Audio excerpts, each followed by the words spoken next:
The year was 1818. London, draped in pearls and hypocrisy, glittered brighter than the stars it tried to outshine. Beneath the chandeliers of Grosvenor Square, where gossip was currency and kindness a weakness, tragedy unfolded quietly, dressed in silk disguised as civility. Lady Isabella Fairfax had not been meant for humiliation. She had been promised to Lord Ashcombe, heir to the Earl of Penshurst, a union whispered about approvingly by society's most venomous tongues. But tonight, before the eyes of every powdered matron and perfumed lord, that promise shattered. He had announced it coolly, standing near the orchestra where violins dared not falter. "I find," he said, his voice carrying over the music, "that our temperaments do not suit. I withdraw my intentions with deepest regret." No one heard the regret. They heard only the triumph of scandal. Fans snapped open like daggers. Laughter, delicate and cruel, rippled through the ballroom. And Isabella, pale, slender, quiet Isabella, stood as though turned to glass. The candlelight trembled across her gown, catching on every stitch her mother had sewn by trembling hand. Someone whispered, "Poor thing, no dowry worth keeping, I dare say." Someone else murmured, "Too plain for a future duchess." The violins played on. She curtsied, as politeness demanded, her composure a miracle of breeding and despair. Her voice, when it came, was steady enough to silence pity. "Then I wish you every happiness, my lord." But her hand shook as she turned away. She did not see the eyes that followed her through the throng, grey, cold, and curiously intent. The Duke of Rothwell watched from the shadows near the grand stair. Alexander Hawthorne, widowed these 3 years, carried grief like a second spine, straight, unbending, and heavy with memory. Society adored his wealth and whispered about his heart. They said he had buried it beside his late wife. They were not wrong. He should have turned away. He did not. The sight of Isabella, so humiliated, so determined not to collapse, struck something beneath his armor. He knew that brand of quiet ruin. He had lived it, once, when the world had offered condolences and taken everything else. The narrator of history would later call that night unremarkable. But within the space between one waltz and another, the course of 2 lives had shifted. Lady Pembroke, the hostess, fluttered forward with false warmth. "My dear Lady Fairfax, perhaps a moment of rest? The air grows quite close." "Thank you, my lady," Isabella murmured, her gaze fixed on the floor, where the hem of her gown brushed spilled champagne and pearls. The scent of roses turned suddenly sickly. She walked toward the veranda, needing air, needing escape. Her slippers whispered over marble like the ghost of dignity departing. Outside, London's night breathed damp and cold. The music dimmed behind her, replaced by the distant sound of carriage wheels and laughter that belonged to a world she no longer trusted. She leaned against the balustrade, drawing a slow breath. Her hands were bare. Her gloves had vanished sometime amid the whispers. For the first time, she allowed the tears to fall, silent, furious, unbeautiful. "Lady Fairfax." The voice, deep and smooth, startled her. She turned, and there he was, tall, composed, the Duke of Rothwell himself, his dark hair touched by silver at the temples, his expression carved from restraint. "Your Grace." She dipped a curtsy, mortified by her tears. "Forgive the intrusion," he said. "But I thought you might welcome company of a less talkative sort." "I am well," she lied. "Of course," he replied, though his eyes suggested disbelief. "Society is often merciless, Lady Fairfax. Yet I have always admired those who withstand it without venom." "I find," she said, her voice soft but steady, "that venom only proves they have wounded you." He inclined his head slightly, the hint of a smile ghosting his lips. "A philosophy more noble than most statesmen possess."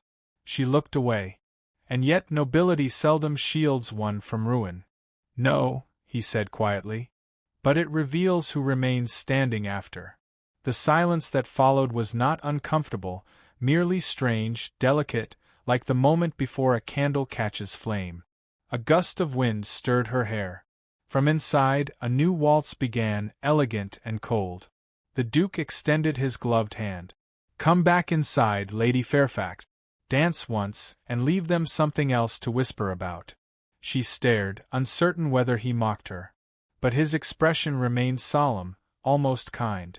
And before she could protest, she found her fingers resting against his, strong, warm, steady. When they stepped into the ballroom, the murmur that swept through the crowd was almost physical. The widowed Duke of Rothwell, the man who had refused every partner since his wife's death, was leading the disgraced Lady Fairfax to the floor. Eyes followed them like hawks. Fans froze midwave. Lord Ashcombe's jaw tightened. The orchestra faltered, once, then recovered. They danced. No words passed between them, yet the air seemed to hum with something neither could define. Isabella moved with measured grace, her fear transmuted into poise. Alexander guided her effortlessly, his touch formal, his gaze unwavering. For a moment, the room disappeared, the whispers, the pity, the judgment. There was only the echo of silk and the heartbeat of a man who had not felt anything for years. He looked down at her and said, very quietly, "Do not allow them to teach you shame." Her breath caught. "And if they succeed? Then you will have let them win a war that was never theirs to fight." It was not a declaration. It was an order softened by empathy. She met his gaze, and in that fragile instant, the hum of the ballroom dimmed into silence. The waltz ended. He released her hand with perfect decorum, bowing low, his expression unreadable. She curtsied, her pulse still racing, though she could not say why. Around them, the crowd pretended not to stare. "Thank you, Your Grace," she said, her voice trembling just enough to betray feeling. "Do not thank me," he replied. "You stood long before I reached you." He turned and walked away, vanishing into the assembly of admirers and schemers, leaving her alone beneath the chandeliers, her heart unsteady, her humiliation transformed into something else entirely. For the first time that evening, she did not wish to disappear. Outside the ballroom, a footman extinguished a lantern as the night grew late. In the corner, a whisper began its journey. "Did you see? The Duke of Rothwell danced again." By dawn, London would know. By sunset, the gossips would have embellished. And by the week's end, the crown itself would take interest in the solitary duke whose eyes, for one fleeting moment, betrayed something dangerously close to longing. From that night onward, history records, the fate of the House of Rothwell began not with a coronation, but with a dance born of disgrace. The summons arrived with the morning frost. It bore the royal seal, pressed deep into crimson wax, the color of both privilege and warning. Alexander Hawthorne, Duke of Rothwell, read it in silence beside his untouched breakfast. The words were brief, formal, and devastatingly clear. The crown expects the continuance of the Rothwell line. An heir must be secured within the year, or the estate shall pass to the next of kin. Duty dressed as decree. He folded the letter once, then again, until the wax cracked. The motion was calm, deliberate, but beneath it simmered something darker. The world had mourned him as a widower, pitied him as a man bereaved. None had understood that grief had become his refuge. To be commanded now, to replace love with necessity, was an indignity he had not anticipated.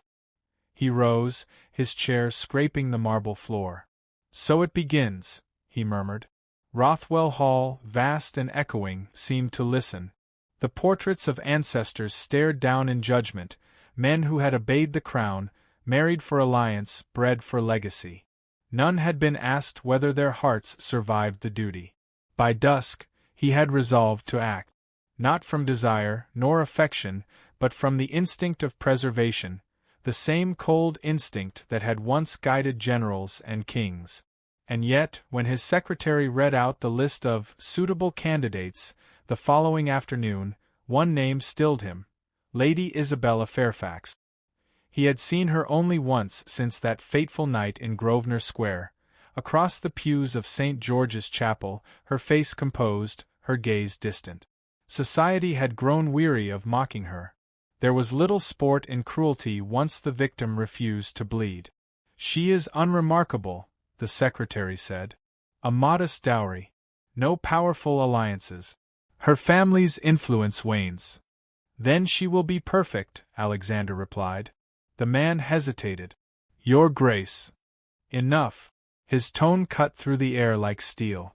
Send the invitation. Rothwell Hall will receive her and her family next week. He dismissed the man and turned toward the window, where rain streaked the glass like faint handwriting from a past he could not erase. Somewhere in that rain, he imagined her face again, the steady calm beneath humiliation, the voice that had not trembled. He told himself it was practicality that drew her name to his lip, but he could not deny the faint, treacherous warmth that followed. When Isabella arrived, the sky hung heavy with clouds. The carriage wheels ground to a stop in the courtyard, and she stepped out, dignified, composed, the faintest hint of apprehension in her eyes. Her mother, frail and hopeful, clutched her arm as though to steady her against the future. Alexander received them in the grand hall, surrounded by centuries of silent witnesses. He bowed with practiced grace. Lady Fairfax, I trust your journey was tolerable. It was, Your Grace, she answered, her tone carefully neutral. I thank you for receiving us. He gestured to the drawing-room. The conversation that followed was brief, formal, and almost unbearably polite. Tea cooled untouched between them as he outlined his proposal, not of romance but of arrangement. I will speak plainly, he said. My estate requires an heir. I offer you a position of safety, of respect, and all the privileges of the title that accompanies my name. I ask only loyalty and discretion in return. Her lashes fluttered once. And affection? He paused. Would you wish it promised? A silence stretched between them, not offended, merely reflective. At last, she said quietly, I would rather earn it than demand it. That single sentence unsettled him more than any declaration might have. By the end of the week, the arrangement was complete. The marriage contract was signed beneath candlelight, witnessed by their families and a solicitor whose pen trembled with significance. Isabella's mother wept softly behind her veil. Alexander's signature was bold, unflinching, the mark of a man who believed he was sealing a transaction, not altering a destiny.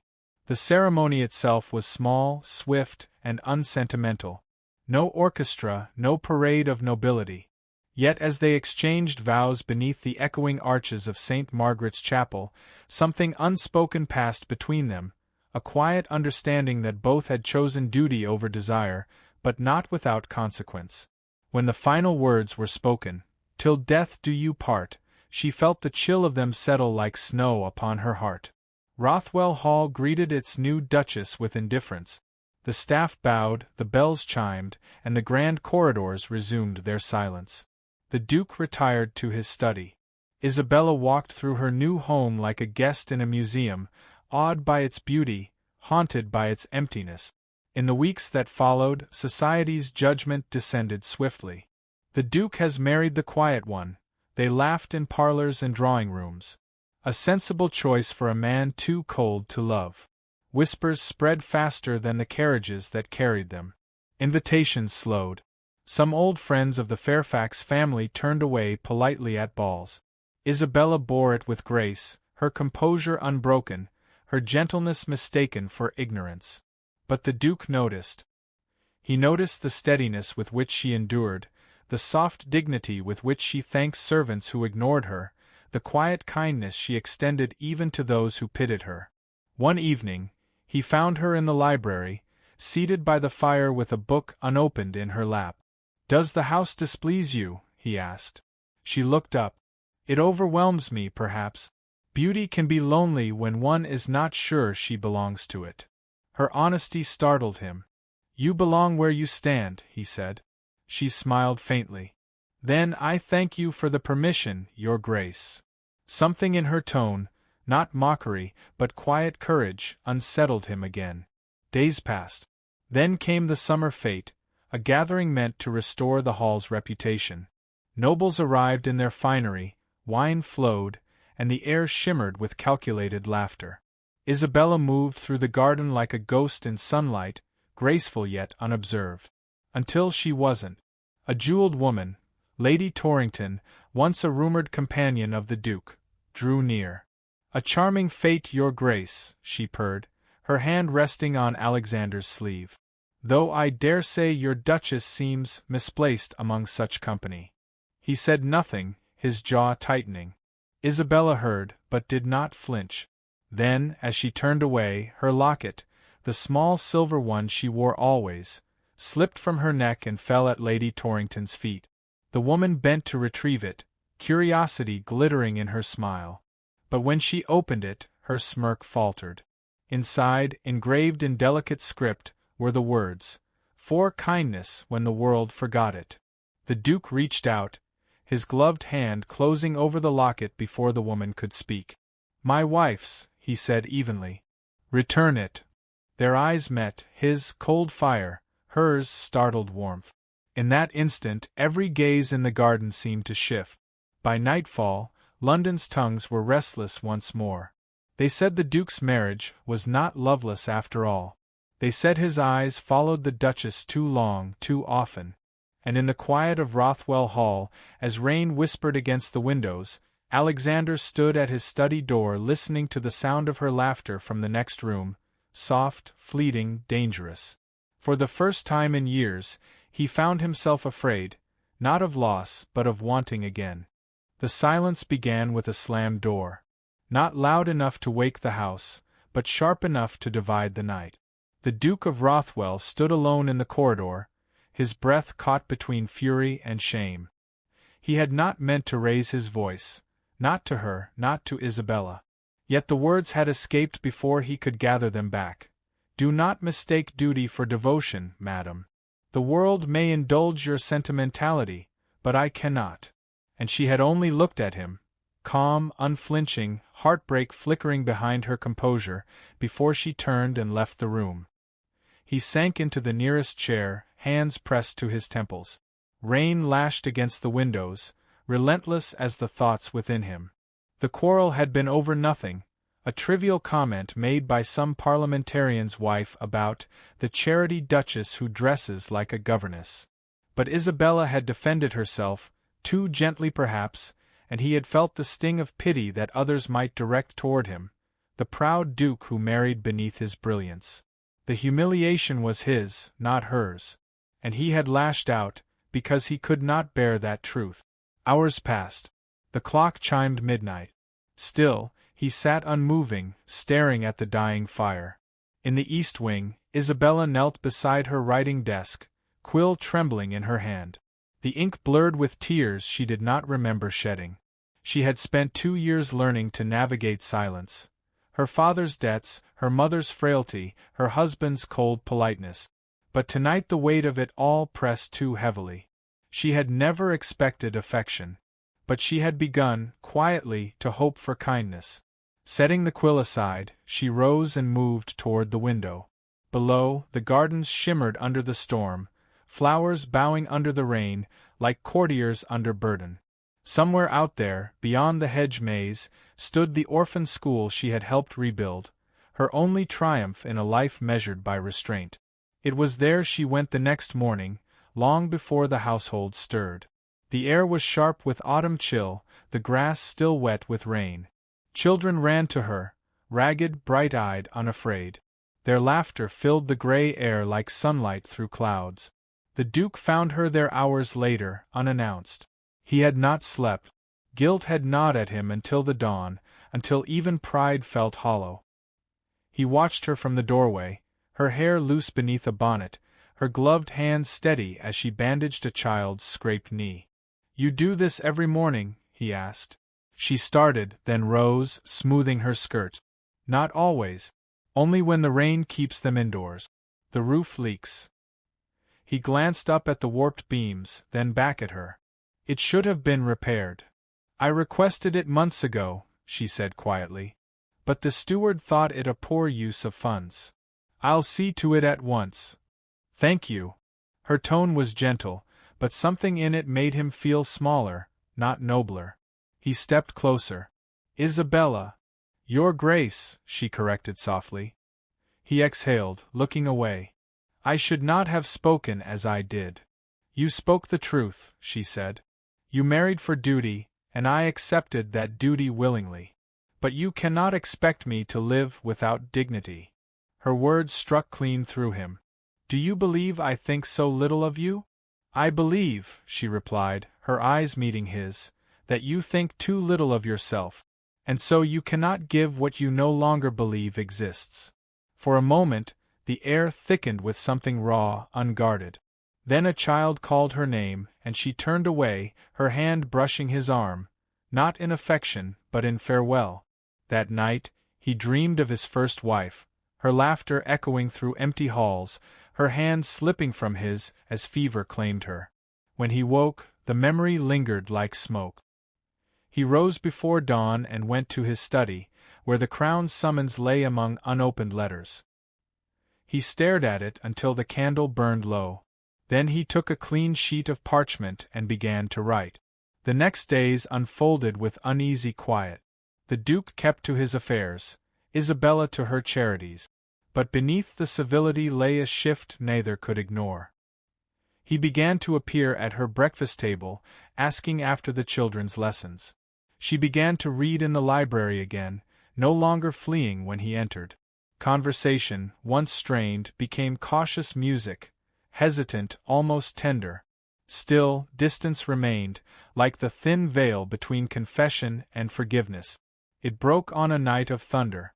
A letter had arrived that morning, the Crown's adviser reminding Rothwell that his heirless state would soon forfeit his holdings. He had said nothing, but the words festered. By evening, the storm outside had grown violent, and within him, something restless stirred. He found Isabella by the fire, reading. The light caught her face in soft gold. "Do you ever tire of patience?" he asked abruptly. She looked up, startled. "Patience? With me," he said, moving closer. "With this arrangement." She closed her book. "I do not tire, Your Grace, but I grow weary of silence." "Then speak," he urged. She hesitated, then set the book aside. "Very well. You are not cruel, but you are distant. You are not faithless, but you are afraid. You build walls so high that even mercy cannot reach you." He froze. Afraid of what? Of feeling again. The fire cracked between them. Outside, lightning split the sky. He turned away, his voice low. "You think me heartless. You do not know what it is to love and watch death mock it." "I know what it is to love without being seen," she said softly. That silenced him. A long pause. Then, without thought, he stepped closer, close enough that the scent of lavender from her gown unsettled his breath. His hand lifted halfway, as if to touch her cheek, but fell before it reached. "Do you despise me, Isabella?" She shook her head. "No. I pity you." He laughed once bitterly. "That may be worse." "Then change it," she whispered. The words hung between them, a challenge, a plea, a promise. The thunder rolled. The candle beside them flickered out. When light returned, neither spoke. He turned and left before the storm ceased, but the echo of her voice followed him through every corridor, every sleepless hour that came after. By dawn, the household whispered that the Duke had ridden out alone in the rain, direction unknown. Isabella stood at her window, watching the horizon swallow him. She felt no anger, only a quiet certainty that something had shifted. Whether it would break them or bind them, she could not yet tell. But the next morning, a sealed letter arrived on her writing desk. The handwriting was his. She broke the seal with trembling hands. Inside, only one line. "I asked for peace. You have made me remember how dangerous it is to live." She pressed the letter to her chest, her eyes closing against the sudden rush of tears, not of sorrow this time, but of fear and fragile hope. Outside, the rain had stopped. Somewhere beyond the estate, thunder rolled one last time, distant now, but echoing, as if the storm had not ended at all. The hour was merciless. London awoke beneath a mournful veil of fog. The morning Lady Isabella collapsed. The Duke of Rothwell had left her side the night before, thinking only of the latest letter from the Crown, its demand echoing like a curse through his empty corridors. The word heir had become both his duty and his torment. But by dawn, duty lay forgotten. Love, the thing he had so long denied, came clawing through his chest like a living wound. When the physician emerged from her chamber, his silence said what words could not. The Duke's hands, once steady from years of command, trembled as he reached for the door. Isabella lay pale upon her pillows, her breath shallow, her fingers limp against the sheets. The morning light fell across her like water over marble, cold and colorless. It was not death that had taken her yet, but its shadow had begun to whisper. "She has been overexerted," murmured the physician. "This fever, brought on by stress, perhaps grief. She needs peace, your grace. No more of London's cruelties. Peace." The word mocked him. He had given her none since their wedding day. He had offered her position, respect, wealth, everything but the one thing she had quietly asked for with her eyes: gentleness. He knelt beside her bed, unable to speak her name. For the first time, the mighty Duke of Rothwell bowed not before the king, but before the frailty of his own heart. When Isabella's lashes fluttered and her lips parted in the faintest whisper, he leaned closer. "You should not be here," she murmured, her voice a thread of breath. "They will talk again." "Let them," he said, his tone breaking like glass. "They have taken everything else, let them take their words too." Her hand, weak and cold, found his. The gesture, so simple, held the power of confession. For in that touch lay the truth neither had spoken aloud, that beneath the contracts, the titles, the expectations of the crown, something far more dangerous had taken root: love. But love, in England of 1818, was not freedom. It was peril.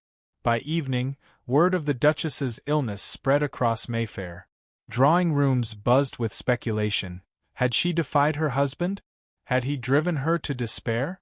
Had their union, so hurried and dutiful, finally cracked beneath the weight of its own silence? In the corridors of Parliament, Lord Blackwood, the Duke's cunning cousin and the next in line should Rothwell fail to produce an heir, smiled beneath the candlelight. "How tragic!" he murmured to his companions. "The Duchess too delicate for her station. Perhaps the estate will soon need a firmer hand."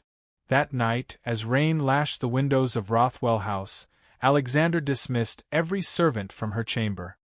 He sat beside her through the storm, his gaze fixed upon her fevered brow. The room smelled of lavender and medicine, but beneath it all was something human and raw, the scent of fear. "Why did you not tell me you were unwell?" he whispered. She turned weakly toward him. "You were occupied with your letters, your inheritance, your duty. I did not wish to be another burden." The words cut deeper than any accusation. He reached for her hand again, but she drew back faintly. "Do not look at me with pity, my lord," she said softly. "If I die, let it not be as your regret. Let it be as the woman who once wished you peace." That night, the Duke rose from his chair and strode to the desk where the king's letter lay unopened. With trembling fingers, he broke the seal. The crown's demand was final: either produce a legitimate heir within the year or forfeit the Rothwell estate to Lord Blackwood. The choice was clear. But so too was the cost. At dawn, as Isabella slept beneath the slow rhythm of her fragile breath, Alexander made his decision. He would take her away, from London, from the gossiping vultures, from the weight of his title. He summoned his steward and ordered the carriage prepared for Bath, where the air was softer and the world slower to judge. By the time the city awoke, Rothwell House stood silent. Only a few servants knew their master's plan, and they dared not speak it. To society, it appeared the Duke had withdrawn in pride or shame. To those who knew him best, it was something rarer: defiance. Days turned into weeks by the sea. Isabella's color returned gradually, like dawn creeping over stone. She would sit by the window, sketching the shoreline, her hair loose for the first time since their marriage. The Duke, once a man of measured distance, now lingered close, carrying tea, adjusting her shawl, listening when she spoke of things that were not political or proper, but purely human. "I used to envy the gulls," she said one afternoon. "They go where they please. No husband to impress, no court to please, no lineage to preserve." He smiled faintly. "You think me a cage, then? I think you are a man who forgot what freedom feels like." He looked at her for a long moment, his throat tightening. "Perhaps," he said quietly, "it took a prisoner to remind me." It was then she noticed the weariness beneath his eyes, the letters unopened beside the hearth, the way he no longer signed his name with the weight of title. Something had shifted in him.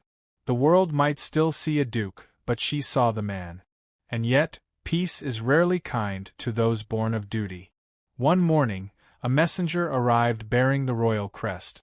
The duke read the contents alone, his jaw tightening with each line. The crown had grown impatient. Blackwood had petitioned the council, claiming Rothwell had abandoned his post and hidden his barren wife to avoid scrutiny. The estate was to be seized unless the duke presented himself before the king within a fortnight, with proof that his marriage had not failed. When Isabella entered and saw his face, she knew. "You must go back," she said, her voice steady though her fingers trembled. "I will not leave you." "You must," she insisted. "If you stay, they will take everything that bears your name. Let them not take your honor too." He closed the distance between them, his hands framing her face. "My honor is here," he said. "With you." For a heartbeat, silence filled the room. Then she whispered, "Then promise me, whatever happens in London, do not let them make me your duty again." He hesitated, his voice breaking against the promise he could not yet make. "I promise nothing I do not mean." The carriage waited at dawn. As he stepped into the grey morning, he turned once more to the balcony where she stood, pale against the light. She lifted her hand in silent farewell. And as the wheels rolled toward the city that demanded his obedience, a storm gathered again over the horizon, not of rain this time, but of reckoning. Because the Duke of Rothwell was returning to London, not as a man of titles, but as a man ready to risk them all. The boom came not from cannon nor carriage wheel, but from the heavy, echoing doors of St. James's Palace as they swung open to admit the Duke of Rothwell. The marble hall, cold and glittering with royal authority, seemed to reject warmth itself.